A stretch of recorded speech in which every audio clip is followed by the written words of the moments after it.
একা থাকতে খুব বোরিং লাগে। মনে হয় আমার কোনো বন্ধু বান্ধব নেই, পরিবার পরিজন নেই। এভাবে একা একা বেঁচে কী লাভ? ভুল হচ্ছে বন্ধু। তুমি কি জানো তোমার সবথেকে ভালো বন্ধু কে? তুমি নিজেই।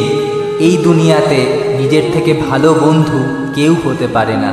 নিজেকে সময় দাও, নিজেকে ভালোবাসো, তাহলে দেখবে জীবনটা আরও সুন্দর হয়ে উঠবে। খুব বোরিং লাগলে বই পড়ো, নিজে লেখালেখি করো, ডায়েরি লেখার অভ্যেস করো। দেখো, অনেক শান্তি পাবে, আরও ভালো থাকবে। এই স্বার্থপর দুনিয়ায় কেউ কারণ নয়। সবাই যে যার স্বার্থ চরিতার্থ করার জন্য তোমার কাছে আসে।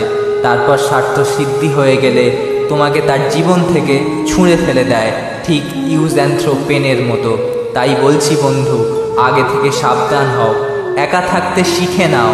একা থাকতে শিখে গেলে জীবনে যত বড়ই ঝড় আসুক না কেন, সেই ঝড় তোমাকে তোমার রাস্তা থেকে 1 ইঞ্চিও তলাতে পারবে না।